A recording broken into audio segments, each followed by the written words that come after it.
नमो नारायण। मित्रों, पेश है हमारा 22वां विताल, जिसका शीर्षक है चार ब्राह्मण भाइयों की कथा। राजा विक्रमादित्य ने फिर उस सिसंपा वृक्ष के निकट जाकर बेताल को नीचे उतारा और पहले की भांति उसे अपने कंधे पर लादकर चल पड़ा।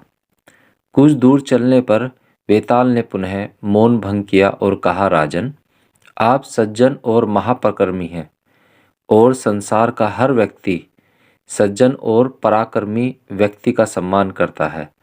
आप परिश्रम भी बहुत कर रहे हैं, अतः परिश्रम को भुलाने के लिए मैं तुम्हें एक और नई कथा सुनाता हूँ।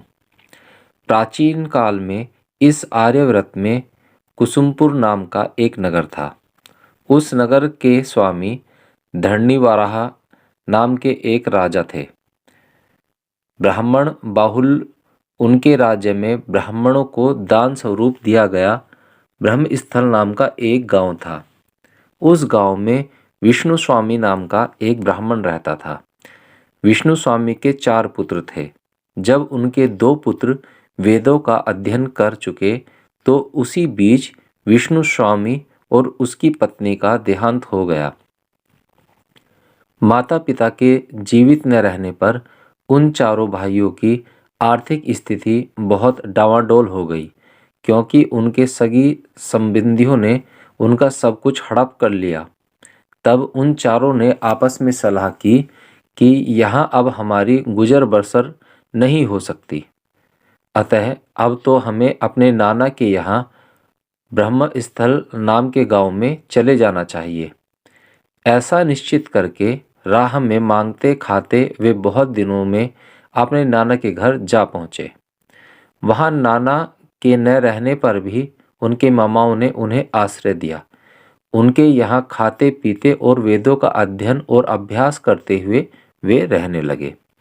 समय बीतने लगा तो उनके मामाओं ने उनकी उपेक्षा करनी आरंभ कर दी। मामाओं से भी उपेक्षित उन चारों ने एक दिन पास में विचार विमर्श किया। उनमें से जो सबसे बड़ा भाई था वह बोला, भाइयों, हम लोगों को ऐसी हालत में क्या करना चाहिए? यह सब तो विधाता के ऊपर निर्भर है, क्योंकि मनुष्य के किए से जो यहाँ कुछ नहीं हो सकता। आज उद्विग्न होकर घूमता हुआ जब मैं शमशान पहुँचा तो वहाँ मैंने एक मरे हुए पुरुष का शरीर देखा। उसे देखकर मैं उसकी दशा की सराहना करने लगा कि यह धन्य है जो दुख का सारा भार उतारकर इस प्रकार विश्राम कर रहा है। ऐसा सोचकर मैंने भी उसी समय मरने का निश्चय कर लिया। मैं एक वृक्ष की डाली में फंदा डालकर उसमें लटक गया। मैं अचेत तो हो गया, किंतु मेरे प्राण नहीं निकले। उसी समय फंदा टूट गया और मैं भूमि पर जा गिरा। अब मुझे चेतना आई तो मैंने देखा कोई कृपालु पुरुष वस्त्र से शीघ्रतापूर्वक हवा करके मुझे सचेत करने का प्रयास कर रहा है। एक क्षण रुककर वह फिर बोला। उस व्यक्ति ने मुझसे कहा, अरे भाई, विद्वान होकर भी तुम किसके लिए इतना खेद कर रहे हो? मनुष्य को उसके सुकर्मों से सुख और दुष्कर्मों से दुख मिलता है। अतः यदि तुम दुखों से घबरा गए हो तो सत्कर्म करो। तुम आत्महत्या करके नरक के दुख की कामना क्यों करते हो? यह कहकर मुझे समझाकर वह व्यक्ति वहां से चला गया। मैं भी इस कारण मरने का इरादा छोड़कर यहाँ चला आया। स्पष्ट है कि विधाता की इच्छा न होने पर मनुष्य कुछ भी नहीं कर सकता। अतः अब मैं किसी तीर्थ स्थान पर जाकर तपस्या करूँगा और इस प्रकार शरीर का त्याग करूँगा कि फिर मुझे निर्धनता का दुख न भोगना पड़े। बड़े भाई के ऐसा कहने पर उसके छोटे भाई उससे बोला, आर्य, आप विद्वान होकर भी धनहीनता के कारण दुखी क्यों हो रहे हैं? क्या आप नहीं जानते कि धन तो शरद के मेघों की तरह चंचल होता है? दुर्जन की मित्रता, वैश्या और लक्ष्मी, ये तीनों ही अंत में आंखें फेर लेती हैं। इनकी चाहे जितनी रखवाली की जाए, चाहे जितनी सावधानी रखी जाए, ये कभी किसी के होकर नहीं रहते। अतः मनस्वी पुरुष को यत्न करके कोई ऐसा गुण अर्जित करना चाहिए जो धन रूपी हिरण को बलपूर्वक बार बार लांग कर ला सके। छोटे भाइयों की यह बातें सुनकर बड़े भाई ने शीघ्र ही धैर्य धारण करते हुए कहा, तो फिर अर्जुन करने योग्य कौन सा गुण हो सकता है? बाद में सभी सोच विचार करके एक दूसरे से कहने लगे, सारी दुनिया को छानकर हम लोग कोई विशेष ज्ञान अर्जित करेंगे। ऐसा निश्चित करके और लौटकर मिलने का एक ठिकाना बताकर वे चारों अलग अलग दिशाओं में चले गए। समय पाकर वे चारों निश्चित किए हुए ठिकाने पर आ मिले और एक दूसरे से यह बताने लगे कि किसने क्या सीखा है। उनमें से एक ने कहा, मैंने तो ऐसी विद्या सीखी है कि मुझे जिस किसी प्राणी की हड्डी का एक टुकड़ा मिल जाए तो मैं अपनी विद्या से क्षण भर में उनमें उस प्राणी के योग्य मांस तैयार कर दूं।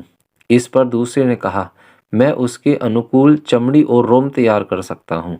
इस पर तीसरे ने कहा, चमड़ी, मांस और रोए हो जाने पर मैं उस प्राणी के अवयव और आकृति बना सकता हूँ।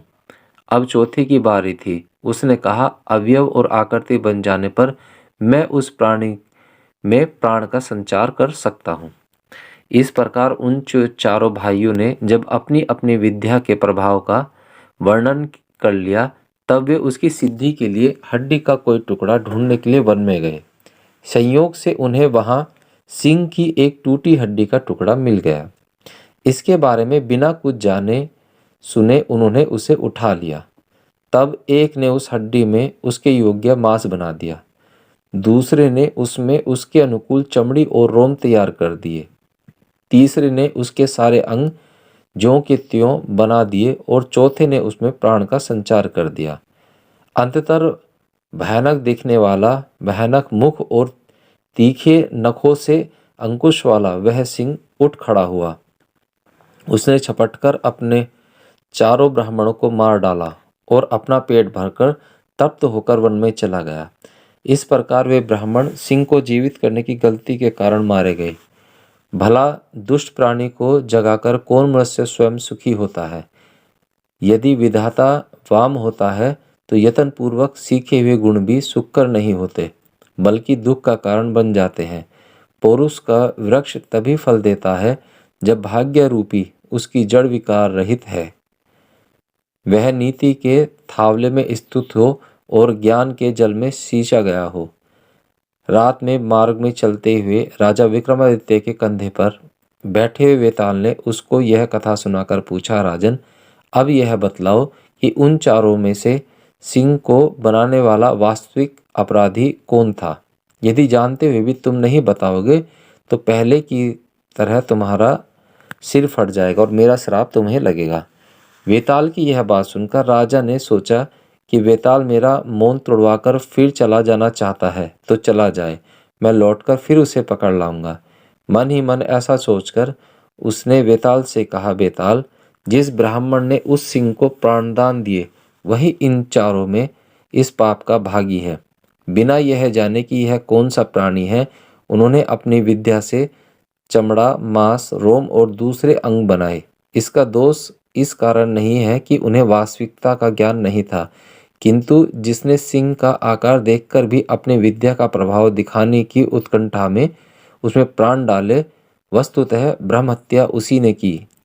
उस मायावी वेताल ने जब राजा की यह बात सुनी तब वह उसके कंधे से उतरकर फिर अपनी जगह चला गया।